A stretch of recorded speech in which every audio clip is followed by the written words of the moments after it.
Good morning students. आज हम जो हमारा चैप्टर पेंडिंग है 6 उसको कंप्लीट करेंगे, जो कि क्या है आपका अकाउंटिंग इक्वेशन।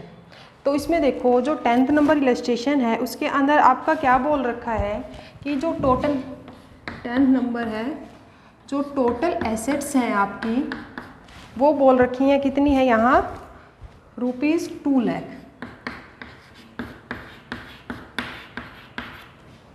उसके बाद नेट वर्थ या कैपिटल, ठीक है, जो कैपिटल उसको नेट वर्थ भी बोलते हैं। तो जो आपकी कैपिटल है वो है 1,50,000। तो अब इसने ये बोला है कि हमें क्या निकालने हैं, क्रेडिटर्स निकालने हैं। तो सबसे पहले आपको वही चीज़ ध्यान रखनी है जो मैंने आपको स्टार्टिंग में बताई थी। क्या था आपका assets equal to capital plus liabilities, ठीक है। उसके बाद इसने क्या कहा है, हमारे पास क्या है, कैपिटल है और एसेट्स भी हैं। एसेट्स कितनी है हमारी 2 लाख की, कैपिटल कितनी है 1,50,000 की, ठीक है। उसके बाद क्या है, जो लायबिलिटी है, अब इन्होंने ये बोला है कि हमें क्रेडिटर निकालने हैं।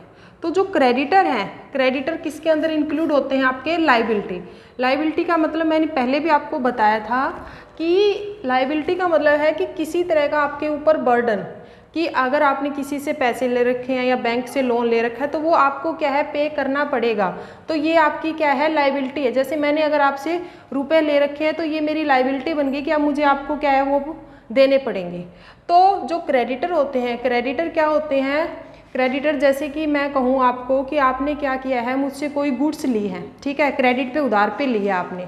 तो अब आप क्या है, क्या बन गए हो क्रेडिटर के। आपको क्या है, मुझे वो पैसे, मैंने आपसे कोई चीज़ ली है, ठीक है, मैंने आपसे ली है, उधार पे ली है, तो मुझे अब वो पैसे आपको देने पड़ेंगे। तो मैं क्या होगी वहाँ पे क्रेडिटर। तो ये मेरे ऊपर बर्डन हो गया ना कि अब मुझे आपको पैसे देने पड़ेंगे। तो जो क्रेडिटर होते हैं वो किसके अंदर आते हैं, आपके लायबिलिटी के अंदर। तो इसका मतलब क्या है, हमें क्या है लायबिलिटी के अंदर क्या निकालना है, क्रेडिटर। तो यहाँ पे मैं क्रेडिटर पुट कर दूं, ठीक है। अब क्रेडिटर्स निकाल लो, कितना आ जाएगा 2 लाख में से 1,50,000 माइनस करोगे तो आपका क्या निकल के आ जाएगा, क्रेडिटर्स, ठीक है। ये सम आपका है ऐसे। उसके बाद देखो बाद में क्या बोल रखा है इन्होंने, जो 11th नंबर है उसमें बोल रखा है कि कोई भी बिजनेस है। सबसे पहले मैं एक बात बता देती हूँ आपको कि कोई भी कंपनी होती है उसका फाइनेंशियल ईयर होता है 1 अप्रैल से 31 मार्च, ठीक है। 1 अप्रैल कैसे, जैसे मैं कहूँ 1 अप्रैल 2020 से 31 मार्च 2021। तो कोई भी जो कंपनी होती है इसके अंदर क्या है, वो सारा ये देखती है कि हमारी कंपनी के पास कितना पैसा आया है, कितने हमने एसेट्स परचेज किए हैं, कितना पैसा हमने दिया है, मतलब कितने क्रेडिटर्स हैं, लायबिलिटी को पे किया है। तो जब लास्ट होता है 31 मार्च क्लोजिंग होती है अकाउंट्स की, तो उस टाइम देखा जाएगा कि एक कंपनी को कितना प्रॉफिट हो रहा है, ठीक है। तो कोई भी अगर आपसे पूछे कि फाइनेंशियल ईयर का मतलब क्या होता है, तो फाइनेंशियल ईयर का मतलब होता है कि जो 1 अप्रैल से स्टार्ट हो गए 31 मार्च पे क्या होता है, एंड होता है। ईयर आपको ध्यान रखना है, ईयर कोई भी हो सकता है। यहाँ से जैसे मैंने अब करंट का लिया 2020 2021, या क्या हो सकता है आपका 2019 2020, ये कोई भी हो सकता है। तो ये फाइनेंशियल ईयर होता है। तो अब क्या है, इसके अंदर क्या बोला गया है आपके, ये देखो क्वेश्चन बताती हूँ अभी आपको मैं।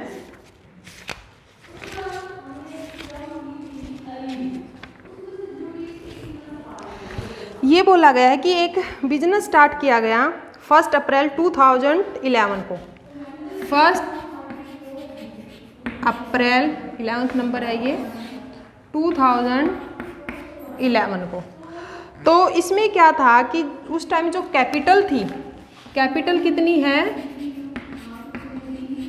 वो है आपकी 5 लाख। उसके बाद क्या बोला है 31 मार्च 2012, 31 मार्च 2012, इसको जो आपकी एसेट्स हैं वो कितनी है 7,80,000, ठीक है। और जो लाइबिलिटी है इसी दिन बोल रखा है, लाइबिलिटी आपकी कितनी है, ये मैं शॉर्ट में लिख रही हूँ यहाँ पे, लाइबिलिटी है आपकी 70,000। तो ये देखो ये क्या होता है 1 अप्रैल 2011 है, मतलब जब क्या होता है, इसका मतलब होता है ओपनिंग और इसका मतलब होता है क्लोजिंग, ठीक है। मतलब इस डेट से हम देखते हैं कि इस डेट से हमने बिजनेस स्टार्ट किया है या हमारे पास क्या इनकम आनी स्टार्ट हुई है या जानी स्टार्ट हुई है, और लास्ट में हम देखते हैं कि कितनी इनकम हमारे पास आ चुकी है और कितनी जा चुकी है। तो इसने क्या बोला है 1 अप्रैल 2011 को, मतलब ये क्या हो गया ओपनिंग कैपिटल कितनी थी 5 लाख। उसके बाद क्या बोला है 31 मार्च 2012, मतलब ये क्या है क्लोजिंग। हर अकाउंट कोई भी अकाउंट होता है उसकी जो क्लोजिंग होती है वो लास्ट 31 मार्च को होती है, ठीक है। तो क्या बोला गया है इसके उस दिन 31 मार्च को ये क्या थी, ये थी हमारी एसेट्स, सॉरी मैं यहाँ लिखना भूल गई, ये हमारी एसेट्स थी कितनी है 7,80,000, और जो लाइबिलिटी है वो कितनी है 70,000। तो अब देखो हमारा फॉर्मूला क्या है, सेम ये पुट करो आप,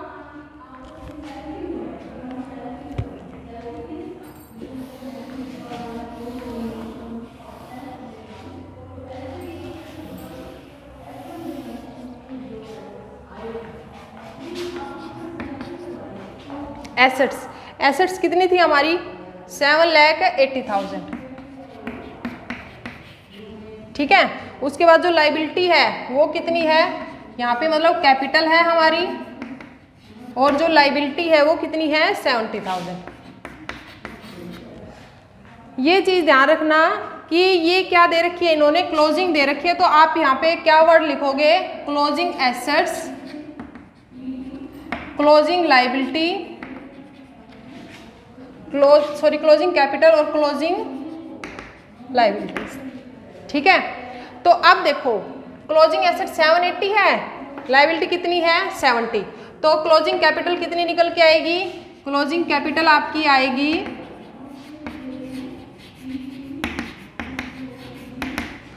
7,80,000 माइनस कितना करोगे 70,000, तो ये आपकी निकल के कितनी आ जाएगी, ये आ जाएगी आपकी 7,10,000, ठीक है। अब उसके बाद देखो इन्होंने क्या बोला है,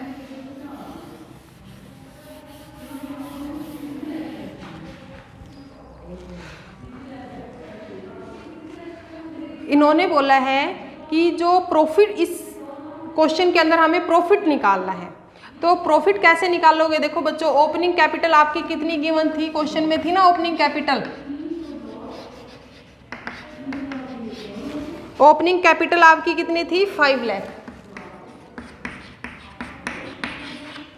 ठीक है। क्लोजिंग कैपिटल हमारी कितनी आई है 710। तो अब आप बोलोगे कि मैम क्लोजिंग कैपिटल निकालने की क्या ज़रूरत थी, इसके अंदर क्लोजिंग इसलिए निकालने की ज़रूरत थी, देखो जैसे मैं अगर आपको बोलूँ कि आपके पास कोई भी इनकम है, कैपिटल है स्टार्टिंग में, कि ईयर के स्टार्टिंग में आपके पास जो कैपिटल थी वो थी 5 लाख, ठीक है, आपके पास 5 लाख रुपए थे।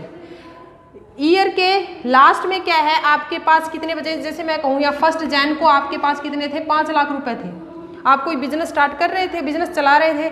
31 दिसंबर को, 1 साल हो गया ना, 31 दिसंबर को आपके पास जो कैपिटल है वो कितनी है 8 लाख। तो अगर अब मैं कहूँ कि आप ये बताओ कि कितना प्रॉफिट हुआ इस ईयर आपको, तो कितना प्रॉफिट हुआ है 5 लाख तो थे ही आपके पास अब कितने हैं 8 लाख, तो कितना प्रॉफिट हुआ है आपका 3 लाख, मतलब क्लोजिंग माइनस ओपनिंग, तो कितना आया है आपका 3 लाख। 8 में से 5 माइनस करोगे तो कितना है 3 लाख क्या आ गया, प्रॉफिट आ गया। तो इसीलिए हमें क्या है ये क्लोजिंग निकालने की यहाँ पे ज़रूरत पड़ी, क्योंकि ओपनिंग हमारे पास थी कि हमारे पास स्टार्टिंग में जो पैसे थे, हमने कोई बिजनेस स्टार्ट किया है, जो बिजनेस स्टार्ट कर रखा था उस टाइम कैपिटल थी 5 लाख। जब क्या है ईयर क्लोजिंग 31 मार्च जब हमने क्लोज किया तो उस टाइम हमारे पास कैपिटल कितनी थी 7,10,000। तो अब हमें मुझे क्या निकालना है, इसके अंदर प्रॉफिट निकालना है। तो जैसे ये फॉर्मूला है ना क्लोजिंग माइनस ओपनिंग की, स्टार्टिंग में कितनी थी, लास्ट में कितनी है, तो लास्ट में से ये माइनस करोगे तो आपको पता चल जाएगा कि हमारा प्रॉफिट आया है। ये जरूरी नहीं, लॉस भी आ सकता है, क्या पता यहाँ पे स्टार्टिंग में आपके 5 लाख थी और इस टाइम लास्ट में क्या है आपके पास कितना बची है, कितनी कैपिटल है 3 लाख, तो यहाँ पे आपको लॉस कितने का हो गया 2 लाख का। ठीक है, तो अब देखो इस क्वेश्चन का हम प्रॉफिट निकालते हैं।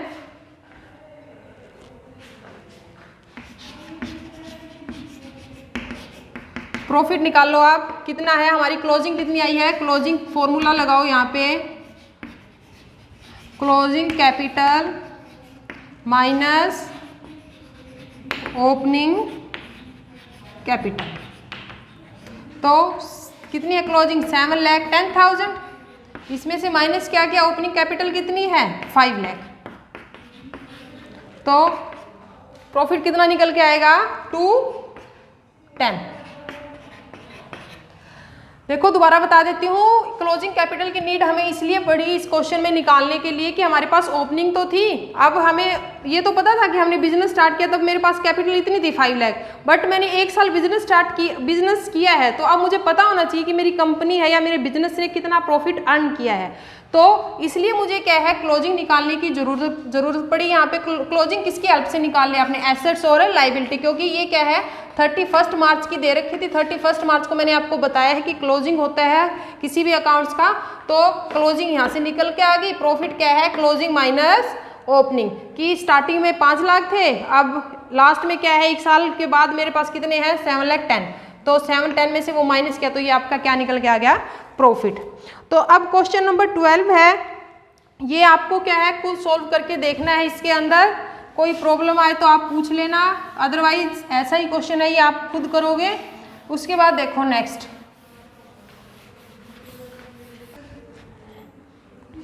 उसके बाद देखो इन्होंने बोला है कि एक एग्जाम्पल दो, give an example for each of the following type of transaction. तो इसमें क्या बोल रखा है, फर्स्ट में बोल रखा है इसने increase in one assets and decrease in another asset, कि एक एसेट तो इंक्रीज हो रही है और दूसरी क्या हो रही है डिक्रीज हो रही है, इसका आपको क्या है एग्जाम्पल देना है। एग्जाम्पल आप कोई भी ले सकते हो, जैसे क्या है मैं कहूँ यहाँ पे कि मैंने क्या किया है, परचेज फर्नीचर फॉर कैश। तो देखो जो फर्नीचर है वो मेरी क्या है एसेट्स है, और जो कैश है वो भी क्या है एसेट है। तो इसने ये बोला है कि एक कोई ऐसा एग्जाम्पल लो आप जिसमें ये शो हो कि एक एसेट आपकी इंक्रीज हो रही है और दूसरी क्या हो रही है डिक्रीज हो रही है।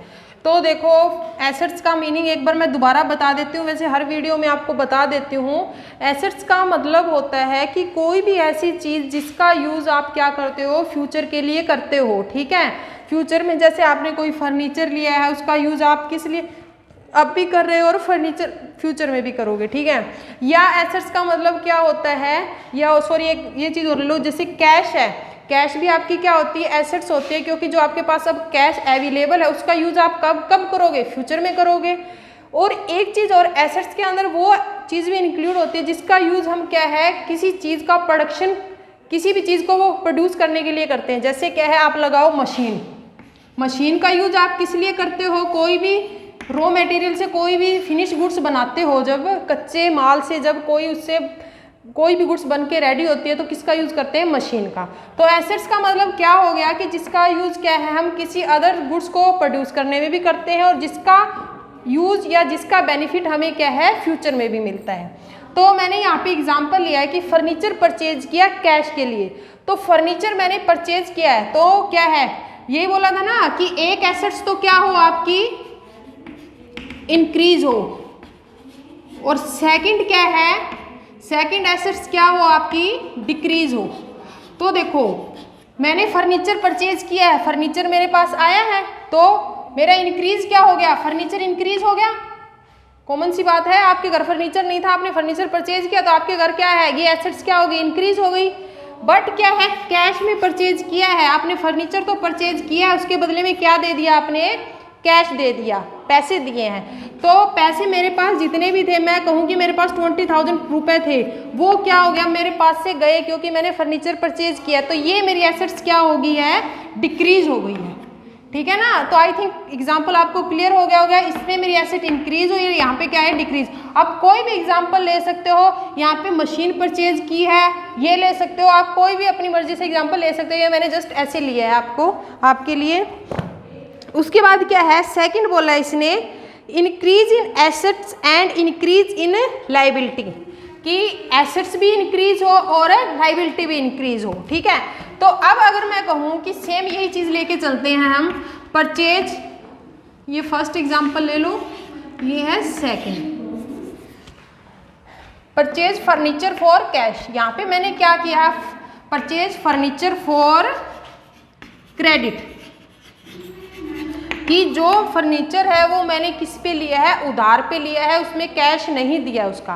तो आपका क्या है, जो मैंने क्वेश्चन पूछा है वो क्या है, एसेट्स क्या हो, इंक्रीज हो, और जो लाइबिलिटी है वो भी क्या हो, इंक्रीज हो। ठीक है।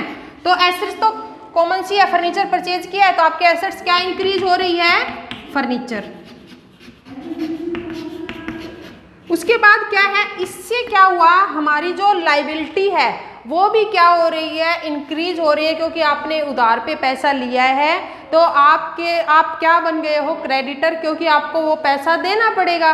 तो जो आपकी लाइबिलिटी है वो भी क्या होगी, इंक्रीज हो गई ना, कि आपको क्या है, किसी से जैसे 20,000 का आपने फर्नीचर लिया है तो अब आपको क्या है 20,000 उसको देने पड़ेंगे, तो जो आपकी लाइबिलिटी है वो भी क्या हुई है, इंक्रीज हुई है। तो आप यहाँ पे क्या बने हो, क्रेडिटर्स। और जो क्रेडिटर्स है वो किसके अंदर आते हैं, हमारा लाइबिलिटी के अंदर। ठीक है। ये 3-4 इसके एग्जाम्पल हैं, ये आप देख लेना।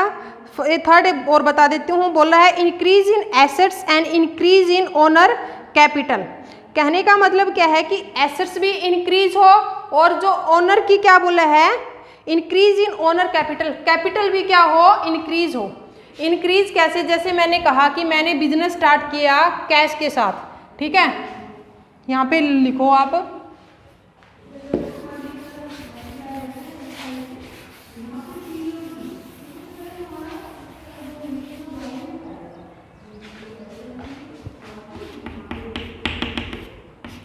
Started business with cash. ठीक है। कैश आपको पता है क्या है, हमारी एसेट्स है। ठीक है। उसके बाद क्या कहा है इसने कि बिजनेस स्टार्ट किया है। जब आप बिजनेस स्टार्ट करोगे तो आपके पास पैसा होना जरूरी है। पैसा मतलब आपके पास कैपिटल, कैपिटल होनी क्या है आपके पास जरूरी है। कैपिटल होगी, आपके पास पूंजी होगी, तभी तो आप क्या करोगे, बिजनेस स्टार्ट करोगे। तो जब मैंने बिजनेस स्टार्ट किया तो उस टाइम मेरी क्या क्या निकल के आते हैं, दो चीज़ें निकल के आती हैं। एक तो आती है कैपिटल, कि मेरे पास इतना पैसा था, मैंने बिजनेस स्टार्ट कर रहा हूँ मैं। एक आपकी निकल के आता है कैश, कि जो आपके पास पैसा है वो कैश में है। ठीक है। कि जैसे कोई भी लगा लो कैपिटल, तो आप ये लगा सकते हो कि मेरे पास क्या है, कोई चीज़ थी, कोई आप प्रॉपर्टी लगा सकते हो। ठीक है। बट जब उसको कैश में कन्वर्ट, मतलब मेरे पास इतने की कैश है, कोई भी चीज़ लगा सकते हो कि बिजनेस स्टार्ट किया मैंने 5 लाख से, तो मेरे पास इतना पैसा था और ये पैसा मेरे पास किसके अंदर है, कैश के अंदर। ठीक है। तो अब देखो इसने क्या कहा है, इंक्रीज होनी चाहिए दोनों, तो इंक्रीज हो रही है। कैश क्या है आपके पास, कितना आ रहा है, 5 लाख है, और जो आपके पास कैपिटल है वो भी क्या है, 5 लाख की। मतलब कहने का मतलब क्या है, जो मेरे पास 5 लाख कैपिटल है, मेरे पास जो पूंजी है वो किसके अंदर है, कैश के अंदर। उसके बाद देखो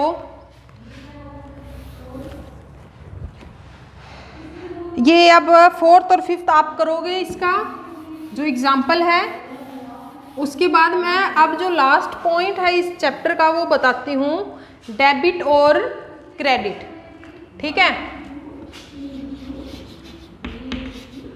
डेबिट एंड क्रेडिट। डेबिट को शॉर्ट फॉर्म में लिखते हैं DE और इसको लिखते हैं CR।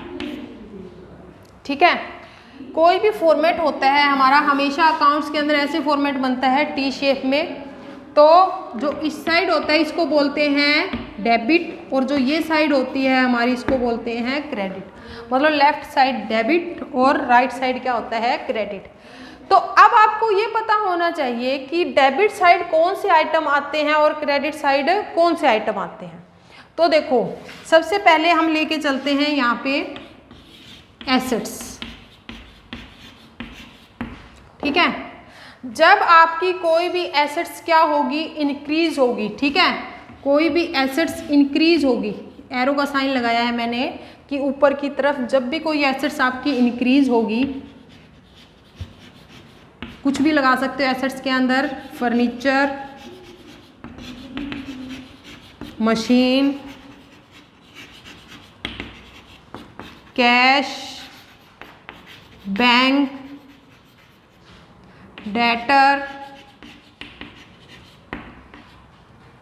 डेटर में कंफ्यूज नहीं होना। डेटर का मतलब क्या होता है कि जब हमें क्या मिलेंगे, पैसे खुद को मिलेंगे। जब हमें देने होते हैं तो हम होते हैं क्रेडिटर, जब हमें खुद को मिलेंगे तो क्या होते हैं, डेटर। जब हम किसी को कोई भी चीज़ सेल करते हैं क्रेडिट पे, उधार पे, तो उसके बाद हमें क्या मिलने होते हैं, पैसे मिलेंगे, तो हम क्या बन जाते हैं, डेटर। और जब हम किसी से परचेज करते हैं कोई भी चीज़ क्रेडिट पे, तो हम बन जाते हैं क्रेडिटर। तो कहने का मतलब क्या है, जब आपकी एसेट्स इंक्रीज होंगी तो किस साइड आएंगे, आपकी डेबिट साइड, इंक्रीज एसेट्स। ठीक है, अगर यही एसेट्स आपकी क्या हो जाए, डिक्रीज हो जाती हैं, कम हो जाती हैं, कम कैसे, इंक्रीज कैसे होंगे, आपने कोई फर्नीचर परचेज किया, मशीन परचेज की है, आपके पास कैश बढ़ गया है, बैंक बढ़ गया है, डेटर बढ़ गए हैं। डिक्रीज कैसे, फर्नीचर आपने सेल कर दिया, आपके पास से फर्नीचर गया, मशीन आपने सेल कर दिया, मशीन आपके पास से गई। तो जब डिक्रीज करोगे तो वो किस साइड आएंगे, आपकी क्रेडिट साइड, क्रेडिट साइड, और ये आएंगे आपके डेबिट साइड। ठीक है, तो डिक्रीज इन एसेट्स। अगर मैं कहूँ फर्नीचर परचेज किया है मैंने, तो कहाँ डाल दोगे, यहाँ। मैं कहूँ फर्नीचर मैंने सेल कर दिया तो कहाँ जाएगा, यहाँ। मशीन मैंने परचेज किया तो कहाँ जाएगी, आपकी डेबिट साइड। और मैं बोलूँ मशीन सेल की है तो कहाँ जाएगी, क्रेडिट साइड। ठीक है, ये तो हो गया एसेट्स का। सेकंड क्या होता है, सेकंड है हमारा लाइबिलिटी का। लाइबिलिटी इसकी क्या है, बिल्कुल इनवर्स है, रिवर्स लगा सकते हो। कैसे,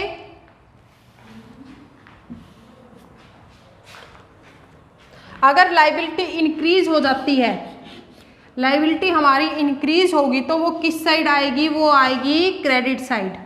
इंक्रीज क्रेडिट, डिक्रीज